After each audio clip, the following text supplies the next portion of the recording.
প্রাণ প্রকৃতি ও জীববৈচিত্র্যের প্রেমে কাটিয়ে দিয়েছেন জীবনের প্রায় সবটি সময়।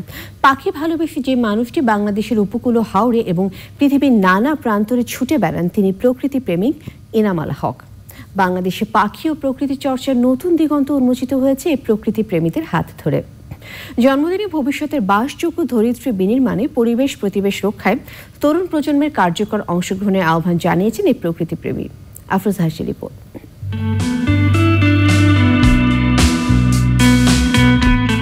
বিপন্ন ও বিলুপ্তপ্রায় পাখির আবাসস্থল পর্যবেক্ষণে চষে বেরিয়েছেন দেশ বিদেশের দুর্গম সব এলাকা। দেশে পাখি ও প্রকৃতি চর্চার নতুন অধ্যায়ের সূচনা এই প্রকৃতিপ্রেমীর হাত ধরেই। 1945 সালে কুষ্টিয়া জেলার হিজলবর গ্রামে জন্মগ্রহণ করেন ইনামাল হক। সেখানেই প্রকৃতির সঙ্গে তার প্রথম সখ্যতা। গ্রামে প্রাথমিকের পাঠ চুকিয়ে ফরিদপুর রাজেন্দ্র কলেজ থেকে বিজ্ঞানে স্নাতকের পর ঢাকা বিশ্ববিদ্যালয়ের ব্যবসায় প্রশাসন ইনস্টিটিউট থেকে স্নাতকোত্তর সম্পন্ন করেন। 1994 সাল থেকে জলচর পাখি শুমারি কাজে যোগ দেন ইনামাল হক। সেই সময়ে জাতীয় সমন্বয়কের দায়িত্ব পালন করেন তিনি। গড়ে তোলেন বাংলাদেশ বার্ড ক্লাব। আমার গ্রামটা তখন বন জঙ্গলে ঘেরা একটা গ্রাম। এখন বাংলাদেশে এরকম গ্রাম পাওয়া কঠিন। ওই বন জঙ্গলের ভেতরে আমি বড় হতে পেরেছি 2 বছর। তার কারণে আমার প্রকৃতির প্রতি কিন্তু টান খুবই শক্তিশালী ছিল আজীবন।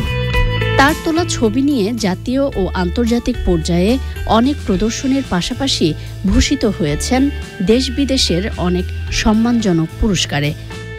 আলোকচিত্রের পাশাপাশি নির্মাণ করেছেন পাখি নিয়ে বেশ কিছু প্রামাণ্যচিত্র। 2003 সালে তিনি বাংলাদেশের 19টি গুরুত্বপূর্ণ পাখি সমৃদ্ধ এলাকার একটি ইনভেন্টরি তৈরি করেন, যা আন্তর্জাতিকভাবে গৃহীত। পাখি নিয়ে বৈজ্ঞানিক জার্নালে প্রকাশিত হয়েছে তার একাধিক গবেষণাধর্মী নিবন্ধ। তার 700 প্রজাতির পাখির প্রমিত বাংলা নামের তালিকা লাভ করেছে জাতীয় স্বীকৃতি। বারংবার বিশ্বের বিচিত্র ও দুর্গমতম স্থানে গেলেও বাংলাদেশের মাটি ইনামাল হককে বেশি টানে।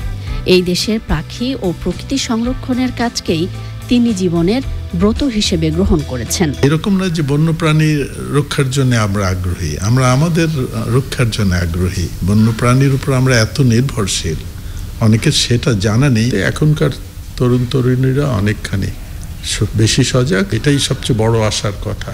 আমার মনে হয় এই সংরক্ষণের কাজটা খুব ভালোভাবে এগোবে। জলবায়ু পরিবর্তন হয়ে গেছে এবং বিশ্বের পরিবেশ খুবই বিপন্ন হয়ে গেছে ইতিমধ্যে, এবং আরও হবে সামনে।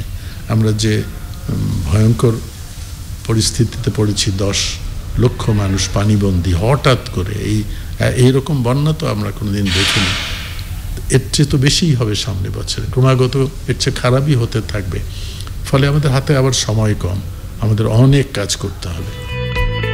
এই নিঃসর্গী জীবনের বাকি দিনগুলো কাটাতে চান বাংলার প্রকৃতির মাঝেই।